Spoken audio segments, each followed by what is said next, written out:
It's time to shoot some hoops. Get ready for the thrill. NBA SA is on. Let's see who got the skill. From dunks to three-pointers, we got it all for you. Tune in and join the action. There's nothing else to do. NBA SA, NBA SA, Ladies and gentlemen, welcome to the show. We go live in 3, 2. What's up, everyone? Wait, let me look that way to my camera, otherwise I look skill. That's the best opening you've ever had.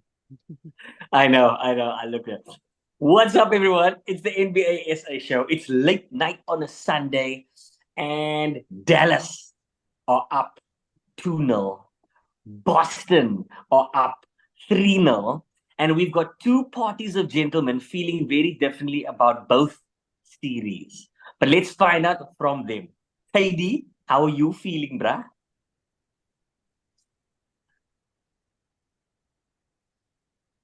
That is his best answer ever.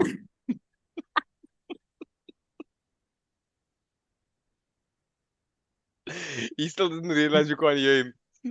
We can't hear you. We can't hear you. I may have done that intentionally.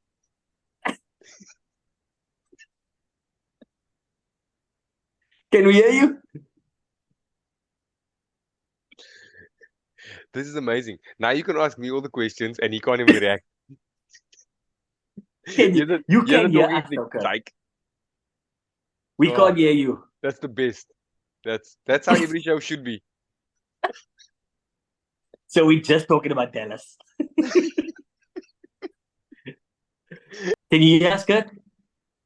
Yes, I can hear you. Can you hear me? Lovely. We can hear you loud and clear. Let's try that again. That's the more important part. Yeah. Good. How are you, bruh? No, I'm good, but tired. Very, very tired. Yeah. Tell me, I've how are been you? chasing Kyrie around the court for 4 quarters. The foot guy. The foot guy. Tell us about that. Yeah.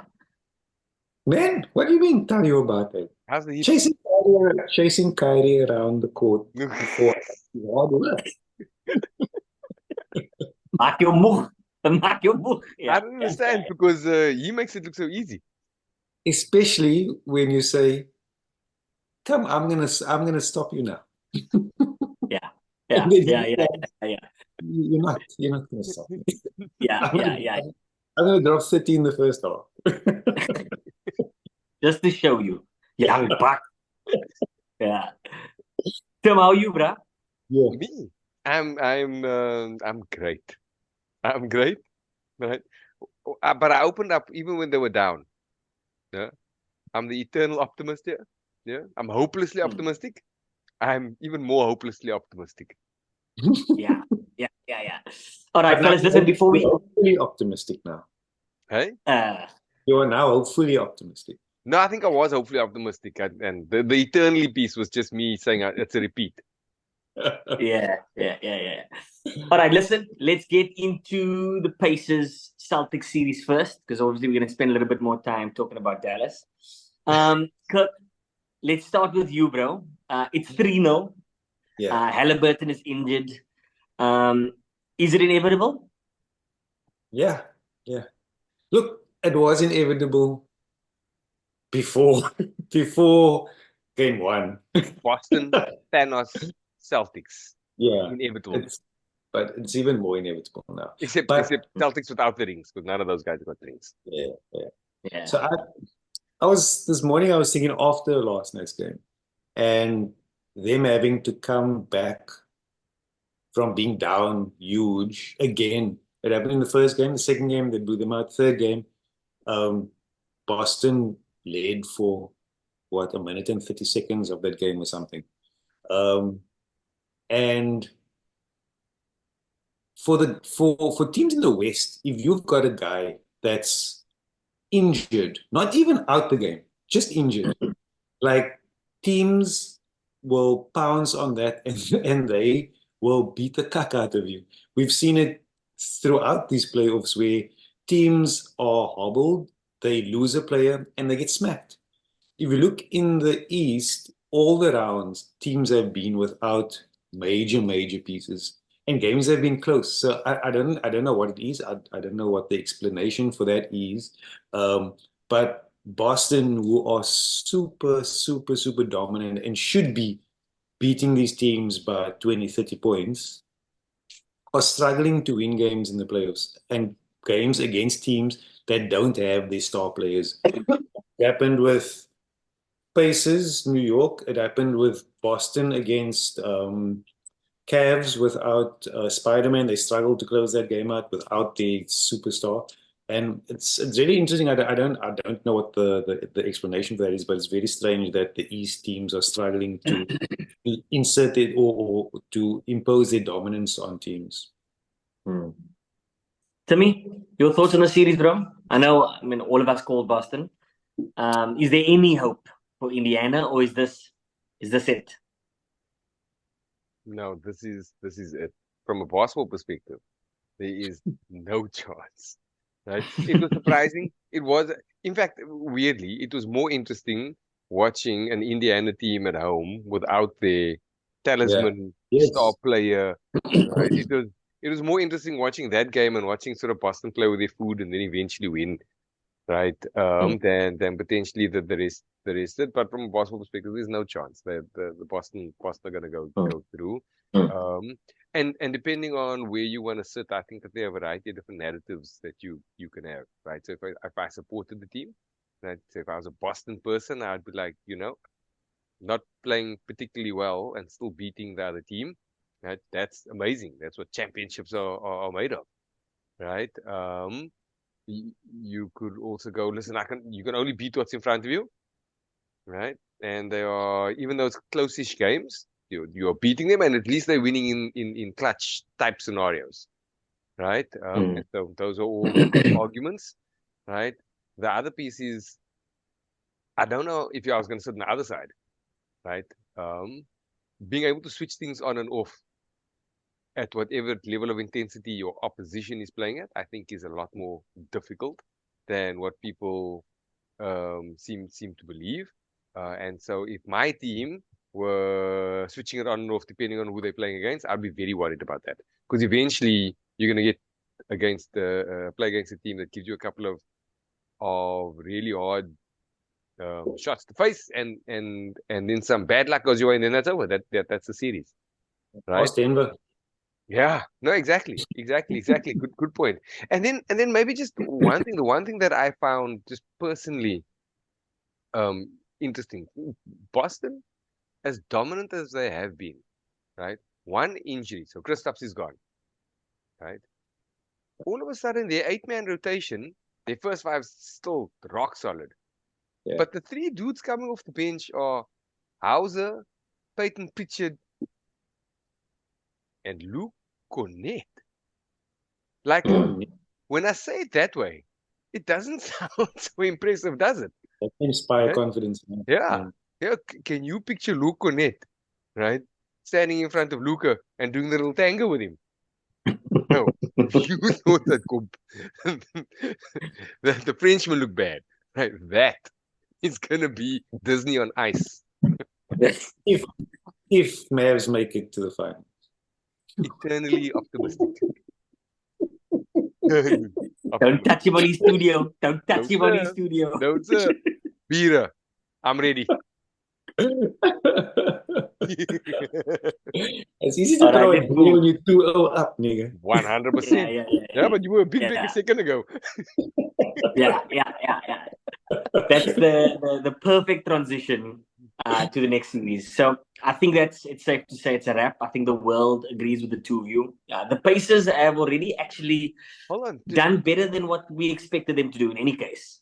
Do you mind? I would love to get you guys' opinions on the Celtics, well, lack, in my opinion, of depth. And is that just me? Have I not watched enough Celtics? Like, if for those potential Celtic pretender fans, if you're a fan, please will you make the case for why all Celtic fans should feel good about Sam Hauser Peyton Pritchard and Luke Cornett being the depth of that team. Like, make it make sense to me. They play a system for me more than they play the man. It feels like when the bench players come on, they're just filling a role in a system and they all understand their system. So saying those three players' names might not bring confidence by just saying the names, but I feel like whenever they've come on, they've added to the system, which makes them great. That's my thoughts. 5-man out bomb. Yeah, and you know what you need to do when you're on the court. It looks that way, at least to me. What do you think, Kirk? So again, it's the East, and it will win you a lot of games against teams that have equally as poor a bench as you. But when you're getting to the end of it, when you're playing for the trophy and you're playing against a team that has depth, will you be able to compete against that? So if you look at the two teams that they could potentially play, Money is super deep. I think they're not. Their ceiling is low, but their floor is high. Their ceiling is. Yeah. So I think they are pretty deep. Everybody that comes on knows their role and plays their role very well. If you look at the Mavs, I'd say the Mavs are easily deeper than Luke Cornett, Terry Pratchett, whoever the other leprechaun is.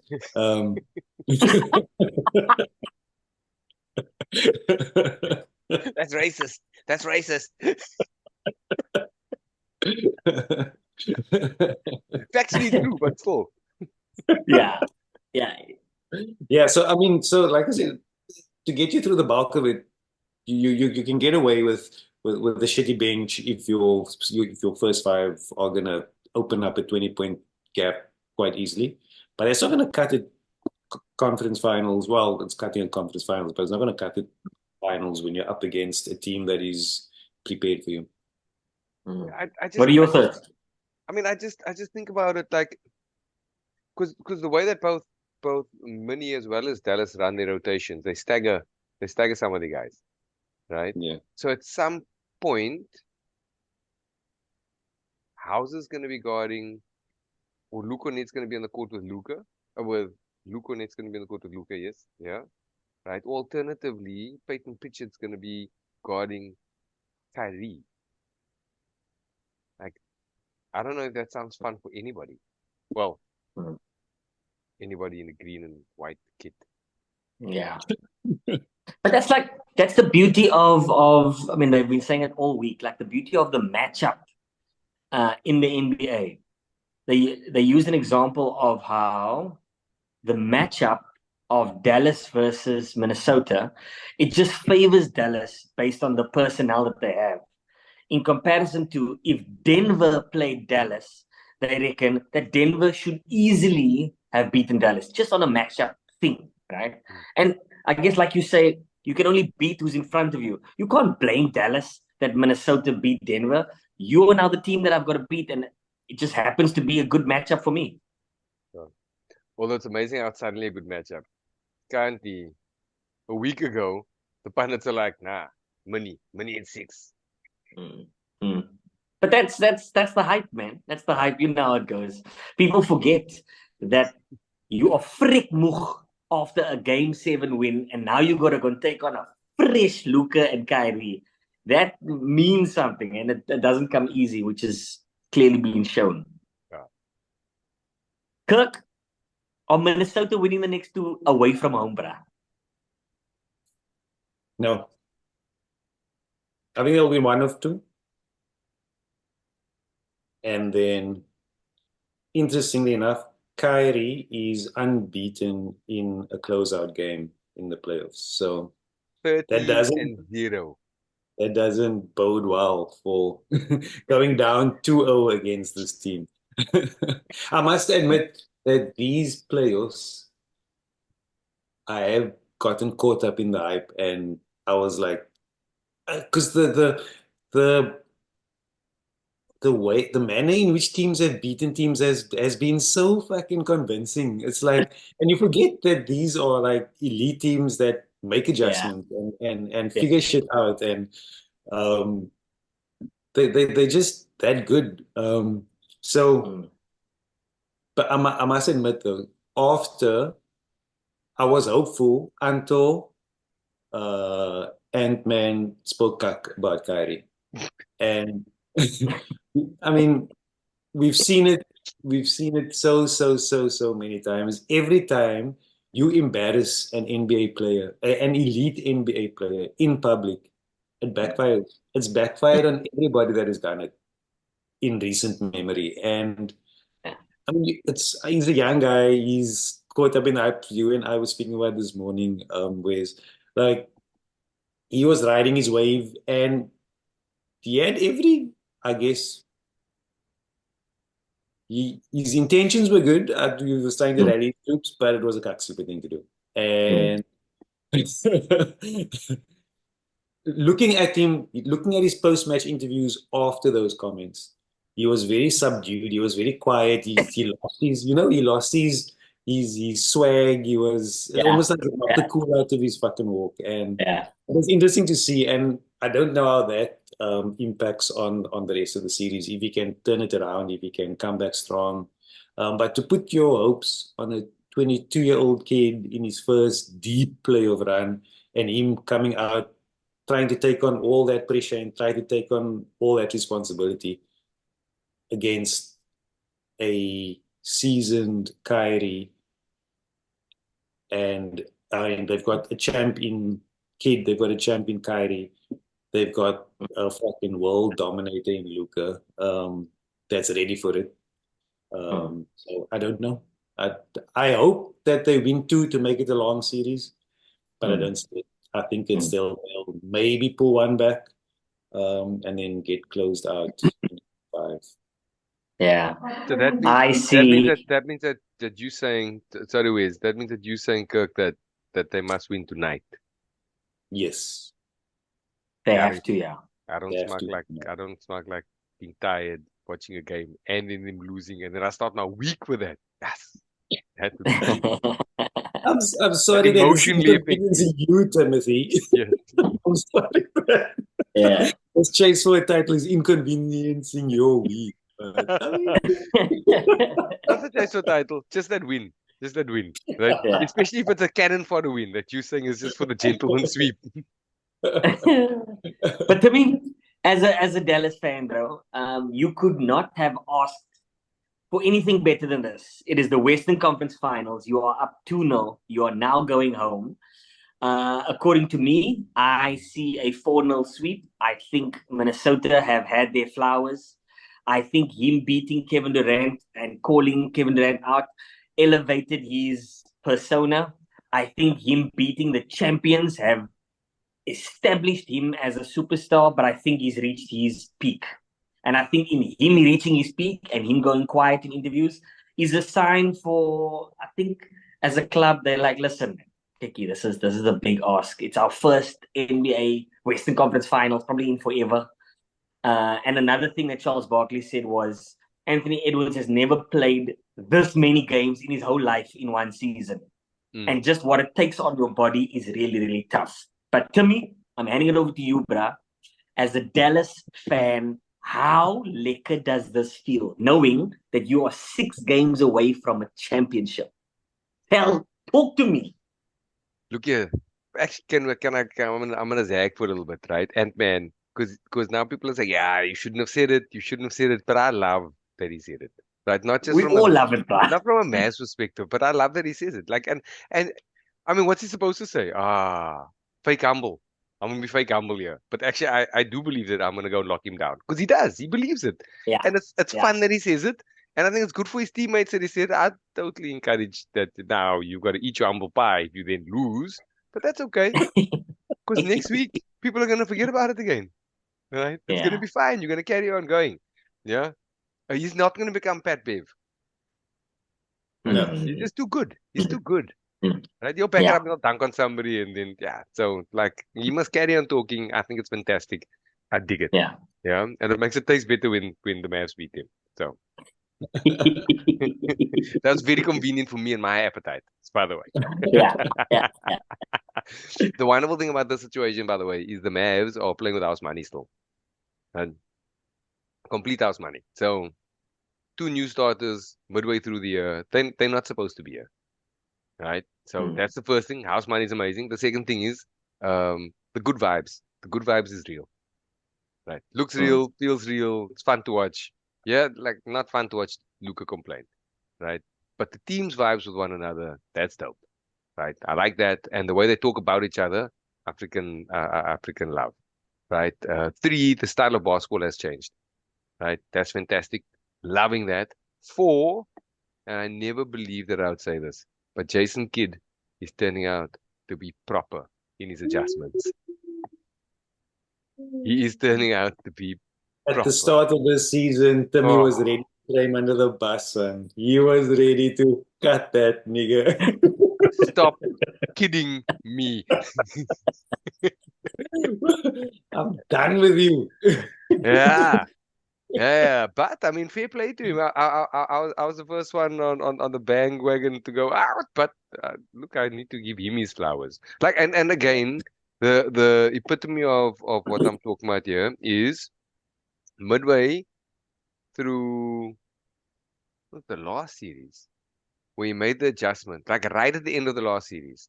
Right, so now you're in the second round, right? You've played, I think, 4 or 5 games, and all of a sudden he put Jaden Hardy in, a second-year player, right, as an extra ball handler, shooter, to give Kyrie a little bit of space off the ball. So, like, too small. The gamble to play him, who is basically worked out the rotation completely, right, was massive, and it swung everything in those little minutes in between. And he continues to make a difference. In fact, in the last game, he played in the first quarter. Man, this dude hadn't seen the court. Right, for 2 series is basically the end of the end of the regular season, and it takes a lot of guts to do that, right? And it's a very key adjustment, and I think like that there's some real shrewd X's and O's stuff in there, yeah. And also actually, when they interviewed Kyrie after game 1, so Barkley and them interviewed Kyrie. Instead of going to a press conference, Kyrie went up to the studio, right? They first said, "Hey man, right? What did you think of when Anthony is going to clamp you down?" He said, "Oh no, nothing. But I may have used it for some motivation." Yeah. Yeah. And then they asked him, it's like a 10-minute interview. It's super interesting because they asked him about a few things, right? Specifically the turnaround on defense. And then even in that, right, he went back to little things that Jay Kidd has done or Jay Kidd had talked about, and right, I mean, there's an immense amount of respect. So like clearly the players are following, he's making adjustments, and like I think that's proper. I feel better about him coaching the team than Mazzulla, right, on the other side, who I think there's still plenty of question marks around when the game gets tight, right? Forget the players are going to come through, whether he'll come through and make good decisions. But all in all, I mean, as a Dallas fan, do you see Minnesota winning the next 2? One of the 2? How do you see it going down? Realistically, I think they could definitely look. They could win both. They're better actually away in the playoffs than they've been at home. I don't think that they need that. Well, that's an interesting thing. They seem to not. I was gonna say they seem to not be affected whether they're away or at home, right? But I suspect that that's got to do with when they are up and ahead. Momentum. Yeah. Because but I don't know how effective they're going to be down 2 and then reeling themselves together. None of those players have a track record of being able to pull that off. And it's interesting because before the playoffs started, like you said earlier, in one of our conversations, before the playoffs started, there was a lot of questions around money and their closeout. Throughout the season, in tight games against tough teams, they did really dumb shit. They looked out of sorts. And that's starting to, it looked like that's starting to creep back into the game again. They just run strange things, and they do strange things in the closeout, silly turnovers, silly ill by shots. It's just interesting to see how that's, and as the intensity gets higher when you get closer to the finals, I suppose these pressures come back. And it's how they deal with it. It's just how they learn to deal with it as a young, having the ball in a young guy's hands. And Mike Conley is also, I mean, Mike Conley, as good as he is, he hasn't won a title. And he could be CP3. Who knows? Just the nice guy CP3. The nice CP3. Yeah, the really nice CP3, yeah. MC3. I saw you guys. You guys were like, Master Ceremonies, Master Conley. Yeah. All right, fellas, listen. So the Mavs should play Boston in the finals. Right? We are preempting From what your we lips believe.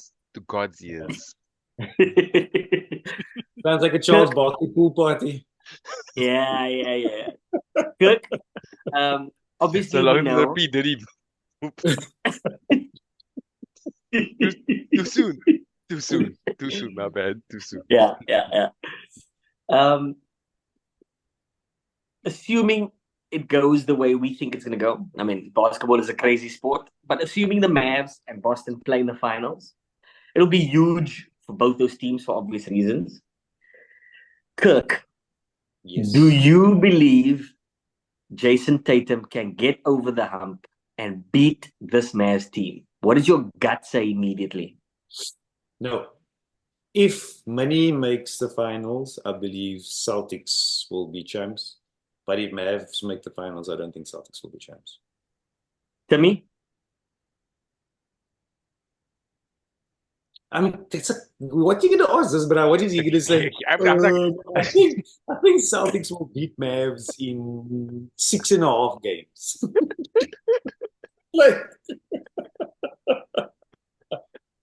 I can tell you what Timmy's going to say. Timmy's going to say Mavs in 5. Mavs in 4. Nah, you won't be that stake complete. You'll be like, nah, Yeah. You'll give Jason Tatum one game. One game. Maybe Brown.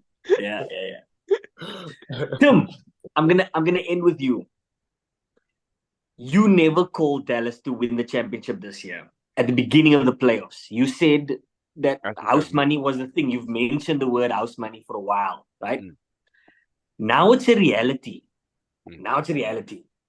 Right? Is the expectation now, as a Dallas fan, you must now win this whole thing? No. 2-0 up, wins the conference finals. You must be thinking, nah, this is now ours, man. No, I think it's house money. I think it's house money. I really do. I think that they would kick themselves if they ended up losing and they could have, or the ball bounced a particular way and they could have, or like the Indy inbound pass, right? Or Halliburton's 3 turnovers in the last minute. I think they'd kick themselves, but ultimately, I think they'd go, look, you're playing against a team that how many wins did the Celtics have? 64. A 64 win team, right? An absolute juggernaut. They were completely rested coming out of the East, right? Other than KP, that nobody is banged up. Like, no, I think that they go in as underdogs, right? And I think that would be perfect for them. I think that's what Ant-Man should have done. Yeah. But he couldn't though, right? He couldn't go in as an underdog because 1, they seeded higher, and 2, they just beat the champs.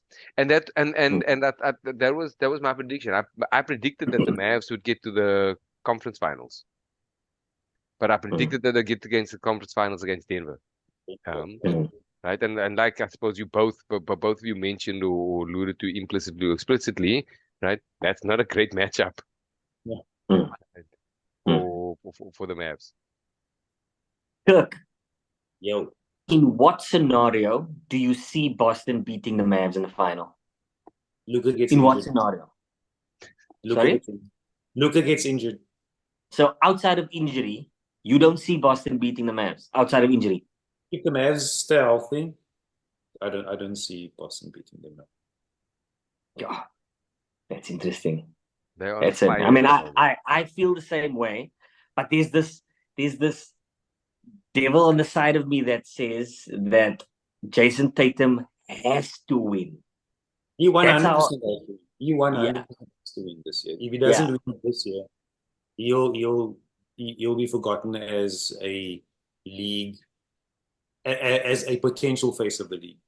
He'll become a Carmelo Anthony. yeah. I loved what Draymond Green said when he said no Boston fan cares about them making the Eastern Conference Finals. Nobody cares. You have to win the championship. Like Eastern Conference Finals, nothing. It's nothing now.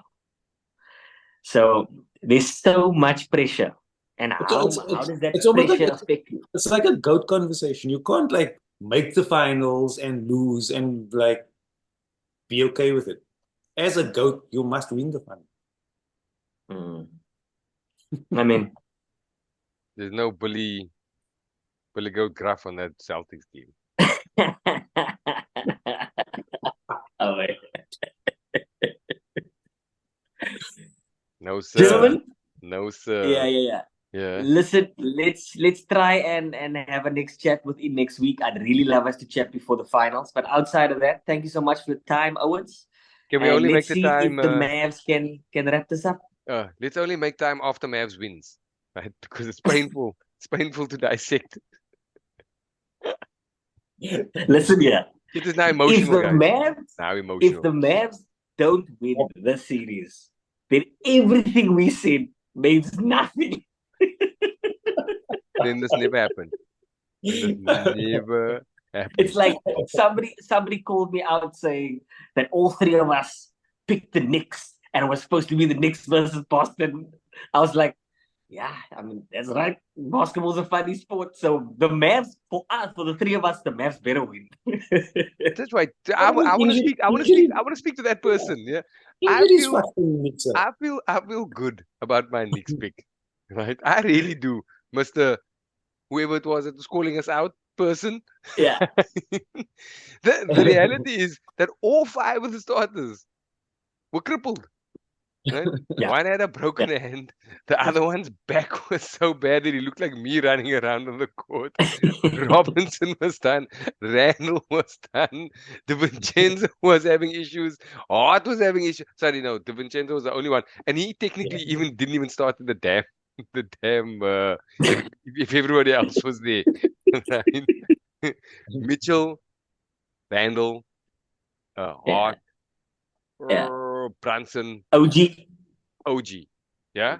Those are the five best players. Yeah. All of them injured. Like artists. Sorry about that. Yeah.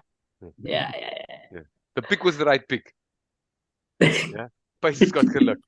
Right? And you know what happened? Yeah, possible karma. Yeah. There goes Halliburton's hamstring. Sorry for you. Here's a broom. Line.